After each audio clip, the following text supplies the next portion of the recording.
हरि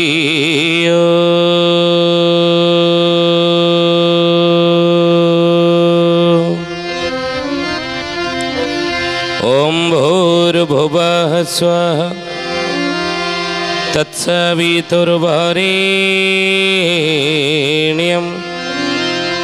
भर्गो देवस्य धीमहि धियो यो नः प्रचोदयात्।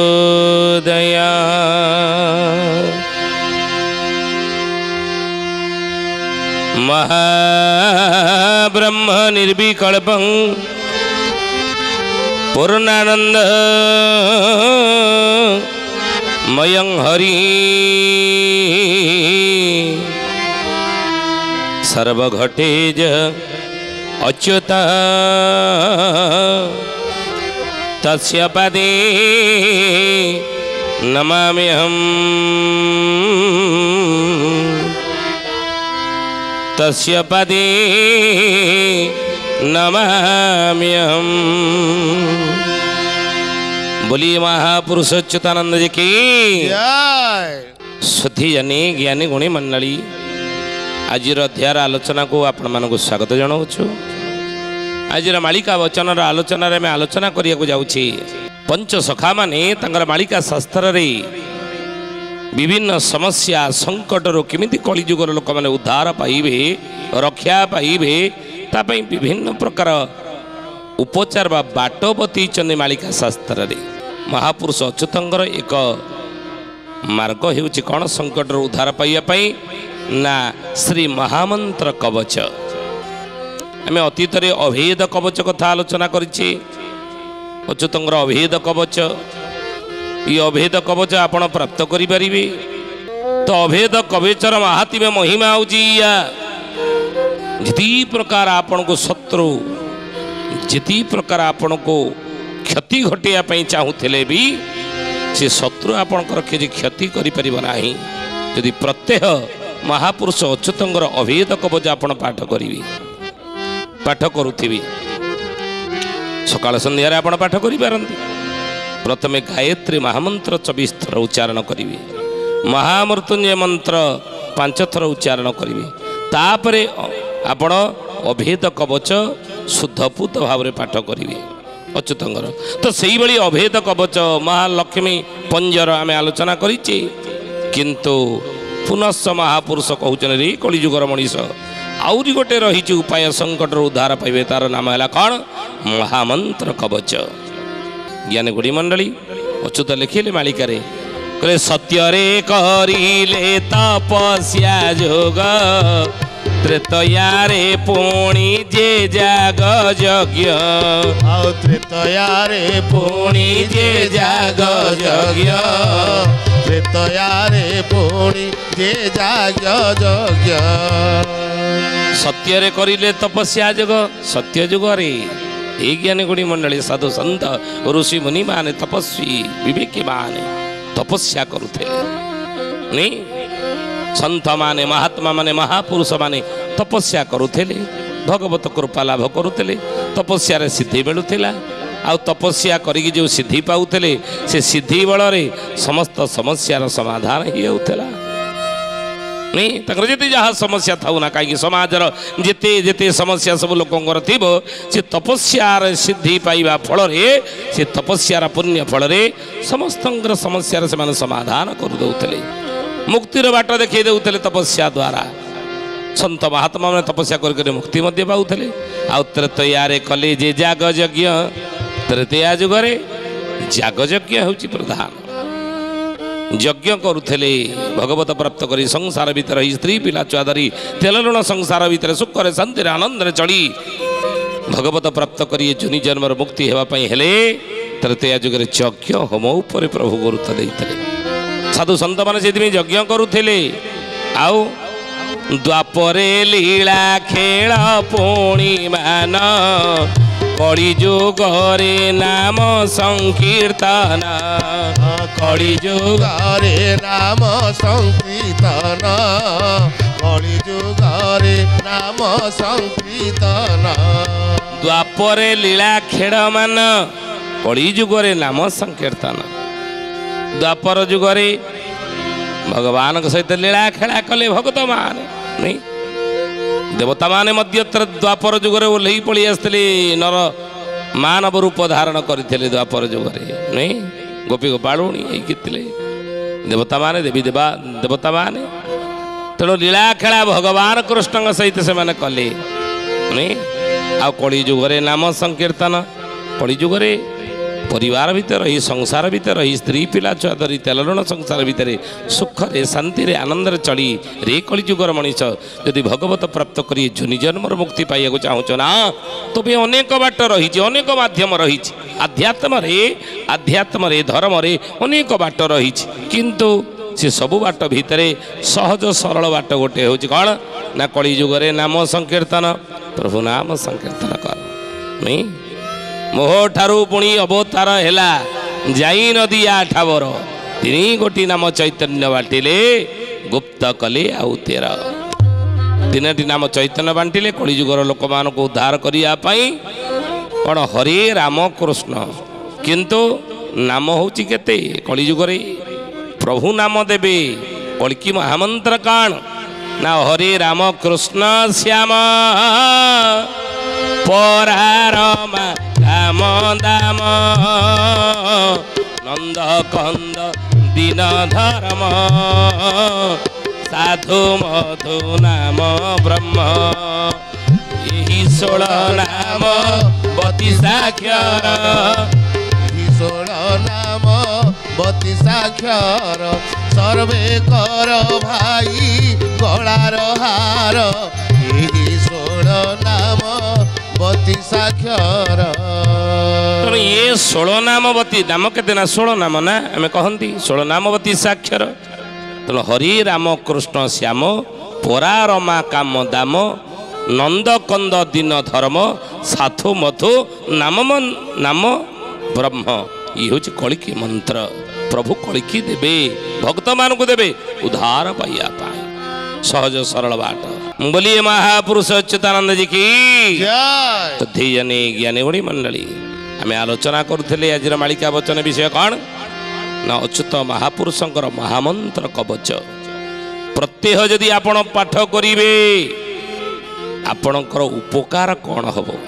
ତେଣୁ ହି ସୁଧୀୟନେ ଏ ମହାମନ୍ତ୍ର କବଚ, ଅଭେଦ କବଚ ଭଳି ଶ୍ରୀଲକ୍ଷ୍ମୀ ପଞ୍ଜର ଭଳି ଏ ଅଭେଦ କବଚର ମହାତ୍ମ୍ୟ ବିଷୟରେ ମହାପୁରୁଷ କହୁଛନ୍ତି।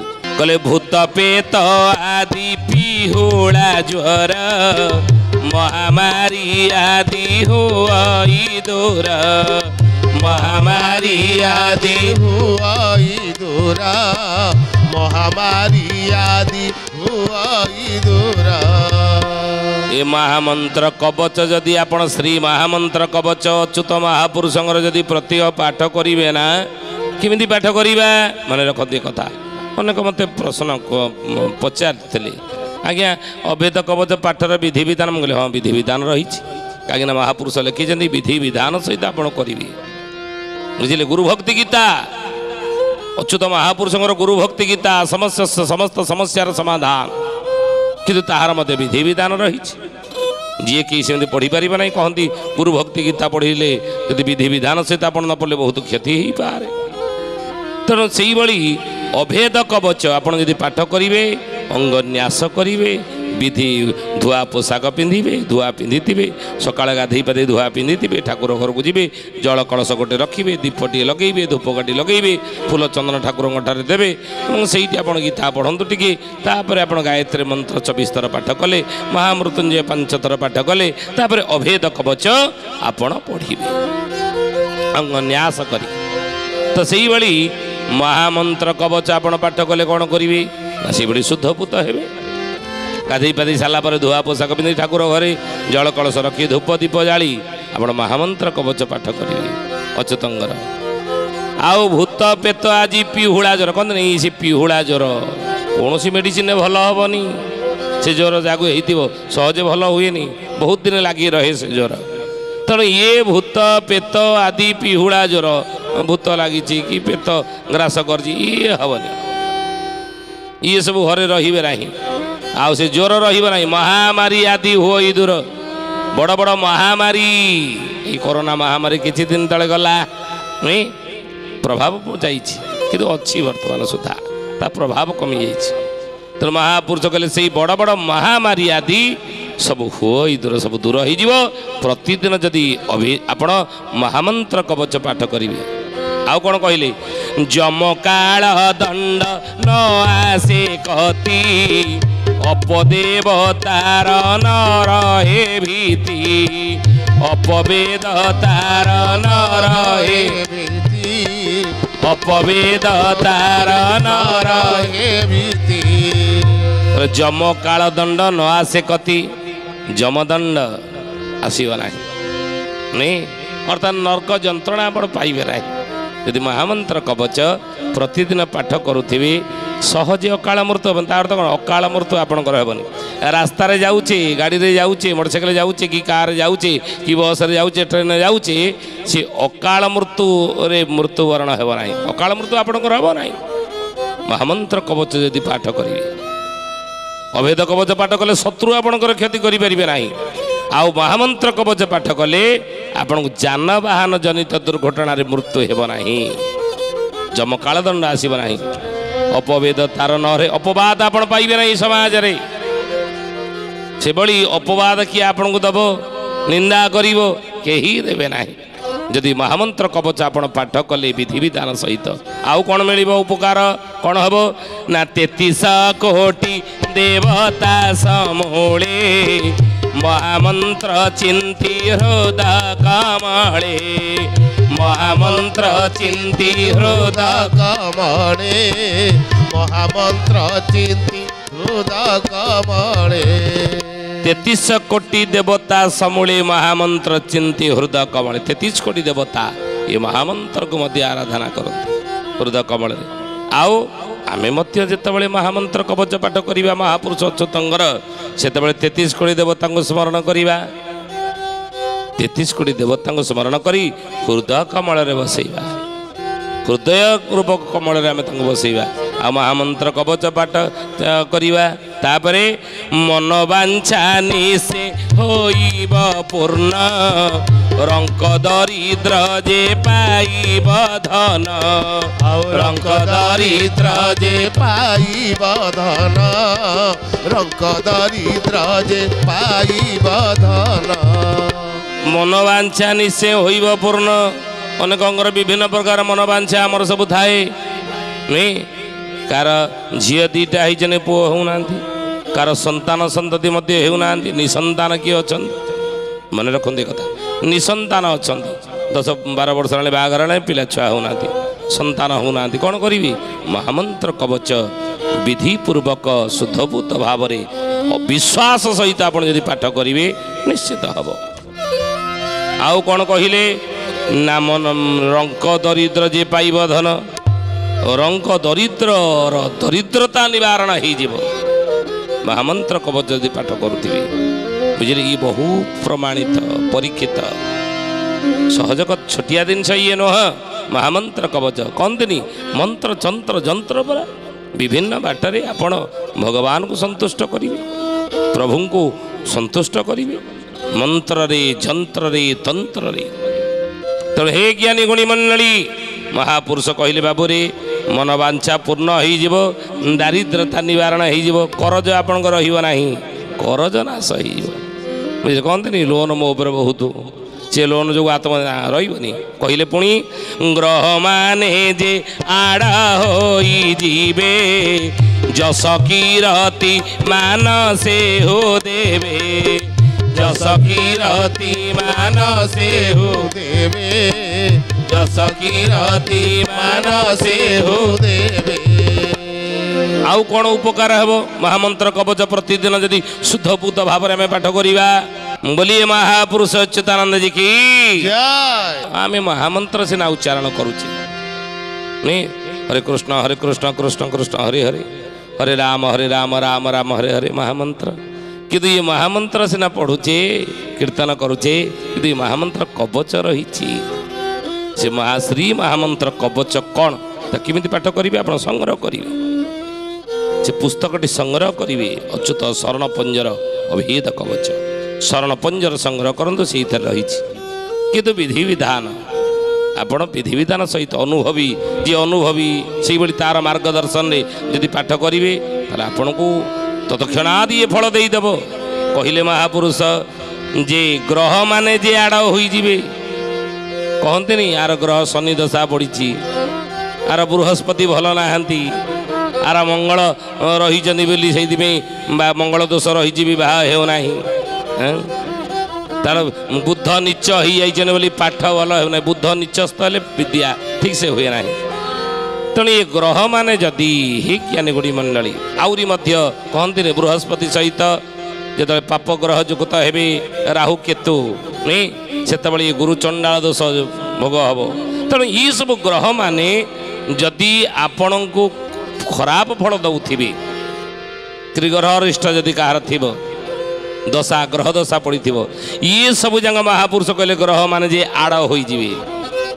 ଗ୍ରହମାନେ ଆପଣଙ୍କ ରାଶିଚକ୍ରକୁ କିଛି କ୍ଷତି ପହଞ୍ଚାଇବେ ନାହିଁ ଯଦି ପ୍ରତ୍ୟେକ ଦିନ ଶ୍ରୀ ମହାମନ୍ତ୍ର କବଚ ଅଚ୍ୟୁତଙ୍କର ପାଠ କରୁଥିବେ। ବିଧିବିଧାନ ବାରମ୍ବାର କହୁଛୁ, ବିଧିବିଧାନ ସହିତ ଶୁଦ୍ଧପୂତ ଭାବରେ, ଏ କଥାଟି ଆମେ ସେଇଥିପାଇଁ କହୁଛୁ। ଚିହ୍ନି ନେଲେ ବହି ଧରିକି ପଢ଼ିଦେବେ, ହେଇଯିବ ନା? ଶୁଦ୍ଧପୂତ ଭାବରେ ଆପଣ ପଢ଼ିବେ। ଆହୁରି ମହାପୁରୁଷ କହିଲେ ଯେ ଯଶ କୀର୍ତ୍ତି ମାନ ସେହୁ ଦେବେ, ଗ୍ରହମାନେ ସବୁ ଦୂର ହେଇଯିବେ, ପୀଡ଼ା ଆପଣଙ୍କୁ ଗ୍ରହ ପୀଡ଼ା ପଡ଼ିବ ନାହିଁ।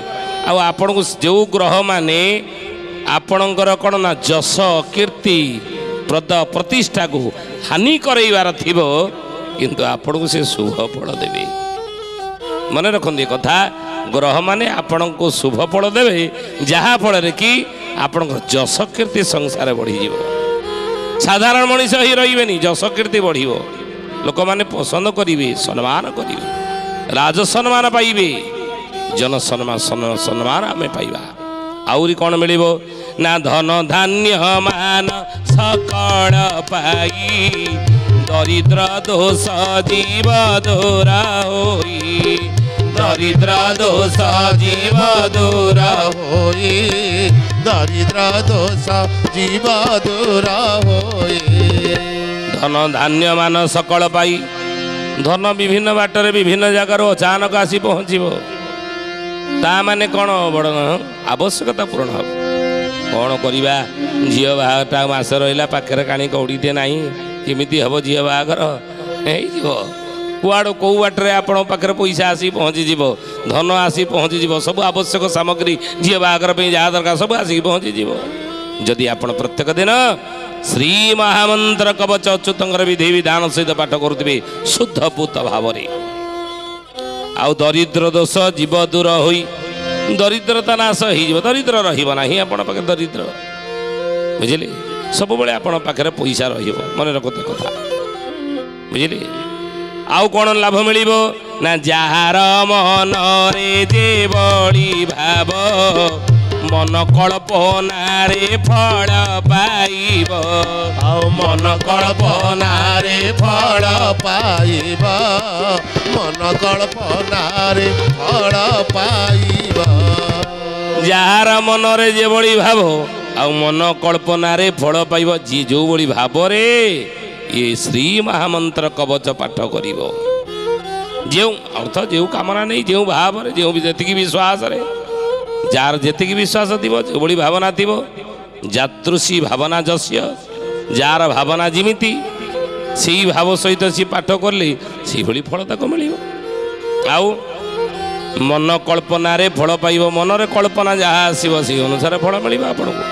ମହାମନ୍ତ୍ର କବଚ ଆପଣ ପାଠ କଲେ, କହିଲେ ନିୟମ ନିଷ୍ଠାରେ ପଢ଼ିବ ଯେଉ, ସୁଦୟା କରିବେ ସେ ମହାବାହୁ, ଆଉ ସୁଦୟା କରିବେ ସେ ମହାବାହୁ, ସୁଦୟା କରିବେ ସେ ମହାବାହୁ। ଖାଲି ଆମେ କହିଦେଲୁ ଆପଣ କିଣିକି ଆଣିକି ପଢ଼ିଦେବେ ସେମିତି ହେବନି, ବାରମ୍ବାର ସେ କଥା ଲେଖିଛନ୍ତି ଏହି ମହାପୁରୁଷ, ବୁଝିଲେ।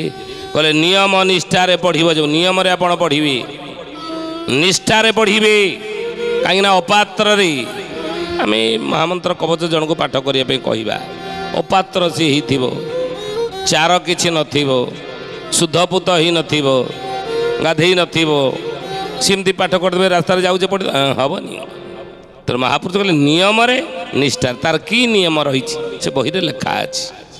ଅଭୟ ଏ ଶରଣ ପଞ୍ଜର ଏ ବହିରେ ଲେଖା ଅଛି ନିୟମ କ'ଣ। ଯଦି ଆପଣ ଜାଣୁନାହାନ୍ତି ଆପଣ ଯୋଗାଯୋଗ କରିବେ। ତେଣୁ ଏ ନିୟମରେ ନିଷ୍ଠାର ଯଦି ପଢ଼ିବ ତାହେଲେ ସୁଦୟା କରିବେ ସେ ମହାବାହୁ ସେ ମହାବାହୁ ସେ ପ୍ରଭୁ ସୁଦୟା କରିବେ। ମନେ ରଖନ୍ତି କଥା କହନ୍ତିନି ମନ୍ତ୍ରରେ ବସତି ପରା ଦେବତା ଦେବତା ମାନେ ମନ୍ତ୍ର ଶକ୍ତିରେ ବଶୀଭୂତ ହେଇଯାଆନ୍ତି। ତେଣୁ ଏ ମହାମନ୍ତ୍ର କବଚ ପାଠ କଲେ ଶ୍ରୀ ମହାମନ୍ତ୍ର କବଚ ବିଧିବିଧାନ ନିୟମ ନିଷ୍ଠାରେ ତାହେଲେ ସେଇ ମହାବାହୁ ସୁଦୟା କରିବେ। କହିଲେ ରାମଦାସ ଶୁଣି ସନ୍ତୁଷ୍ଟ ହେଲା ଗୁରୁଚରଣେ ପ୍ରଣାମ ବିହିଲା ଗୁରୁଚରଣେ ପ୍ରଣାମ ବିହିଲା ଗୁରୁଚରଣେ ପ୍ରଣାମ ବିହିଲା। ରାମଦାସକୁ କହିଛନ୍ତି ମହାପୁରୁଷ ଅଚ୍ୟୁତ ଏଇ ନୀତି ନିୟମରେ ପଢ଼ିବ ତାହେଲେ ଏଇ ଫଳ ମିଳିବ। ସନ୍ତୁଷ୍ଟ ହେଲା ଗୁରୁଦେବ। ତାହେଲେ ପଦ୍ମବନରେ ଅଚ୍ୟୁତ କହି ଶ୍ରୀମୁଖରେ ନିରାକାରଙ୍କ ଦ୍ୱାହି ଶ୍ରୀମୁଖରେ ନିରାକାରଙ୍କ ଦ୍ୱାହି ଶ୍ରୀମୁଖରେ ନିରାକାରଙ୍କ ଦ୍ୱାହି। ଅଚ୍ୟୁତ କହିଲେ ମୁଁ ଶ୍ରୀମୁଖରେ ନିରାକାରଙ୍କ ଦ୍ୱାହି ଦେଇ ତତେ କହୁଛି ଅପାତ୍ର ଦେବ ନାହିଁ। ଅପାତ୍ରୀ ମହାମନ୍ତ୍ର କବଚ କାହାକୁ କହିବୁନି ପାଠ କର ବୋଲି ଅପାତ୍ରୀ ମାନଙ୍କୁ କହିବୁନି ଯାହା ପାତ୍ରତା ଥିବ ସେଇମାନେ ପଢ଼ିବେ। ତେଣୁ ଏଇ ଜ୍ଞାନୀ ଗଣୀ ମଣ୍ଡଳୀ ସୁଧି ଜାଣି ଇଏ ବହୁ ପରୀକ୍ଷିତ ବହୁ ପ୍ରମାଣିତ। ଆପଣ ପଢ଼ିବେ ଯଦି ମହାମନ୍ତ୍ର କବଚ ପାଠ କରିବେ ନିୟମ ନିଷ୍ଠାରେ ବିଧି ବିଧାନ ସହିତ ଅବଶ୍ୟ ଆପଣଙ୍କର ମନସ୍କାମନା ମନ ବାଞ୍ଛା ପୂରଣ ହେବ ଏବଂ ଆପଣଙ୍କୁ ଫଳ ମିଳିବ। ଯାହା ଯାହା କହିଲେ ସେ ଫଳ ମିଳିବ। ଲେଖିକି ରଖନ୍ତୁ। ଆଜି ତ ସମୟ ହେଇଛି ଆସନ୍ତୁ ବାଣୀକି ବିରାମ ଦେବା। କିନ୍ତୁ ତା ପୂର୍ବରୁ ଜଣେ ଭକ୍ତର ନାଁ କହିବା। କିଏ ସେ ଭକ୍ତ କ'ଣ ତାର ନାଁ କେଉଁଠି ତାର ଜନ୍ମ ହେଇଥିବ। କହିଲେ ଦଶ ପୋଲାରେ ଯେ ଅଛନ୍ତି ଚାରି ଜନମ ମୂର୍ଖ ସେ ଦଇତାରି ଜନମ ମୂର୍ଖ ସେ ଦଇତାରି ଜନମ ମୂର୍ଖ ସେ ଦଇତାରି। ଦଶପଲ୍ଲାରେ ଜଣେ ଦଇତାରୀ ନାମରେ ଭକ୍ତ ଜନ୍ମ ହେଇଥିବ। ଜନ୍ମରୁ ସେ ମୂର୍ଖ ବୁଝିଲେ। ତେଣୁ କିନ୍ତୁ ଭଗବାନଙ୍କର ଭକ୍ତ ଭକ୍ତ ନାଁ କହିଲୁ ହେଇ ଜ୍ଞାନୀ ଗୁଣୀ ମଣ୍ଡଳୀ ଆପଣମାନେ ଠାବ କରିବେ। ଆଜି ତ ସମୟ ହେଇଛି ଆସନ୍ତୁ ବାଣୀକି ବିରାମ ଦେବା। ପ୍ରଭୁଙ୍କର ନାମ ଟିକେ ନେଇ ବୋଲ ହରି ବୋଲ ହରି ବୋଲ ବୋଲ ହରି ହରି ବୋଲ ହରି ବୋଲ ହରି ବୋଲ ବୋଲ ହରି ହରି। ଜୟ ଜଗନ୍ନାଥ ଆଦି କନ୍ଦ ମଦନ ମୁରାରୀ ଜୟ ଜଗନ୍ନାଥ ଆଦି କନ୍ଦ ମଦନ ମୁରାରୀ। ବୋଲ ହରି ବୋଲ ହରି ବୋଲ ବୋଲ ହରି ହରି ବୋଲ ହରି ବୋଲ ହରି ବୋଲ ବୋଲ ହରି ହରି। ସଥିଜାନୀ ଜ୍ଞାନୀ ଗୁଣୀ ମଣ୍ଡଳୀ ଆଜି ପାଇଁ ଆସନ୍ତୁ ବାଣୀକି ଏଠାରେ ବିରାମ ଦେବା। ପୁଣି ଆସନ୍ତା ଅଧ୍ୟାୟରେ ଭେଟ ହେବା। ରହୁଛୁ ହରି ଓମ୍ ଶାନ୍ତି ଶାନ୍ତି ଶାନ୍ତି ସର୍ବାରିଷ୍ଟ ସୁଶାନ୍ତିରେ ଭବତୁ। ପ୍ରାର୍ଥନା ଆମ ଆନନ୍ଦର ଉତ୍ସ।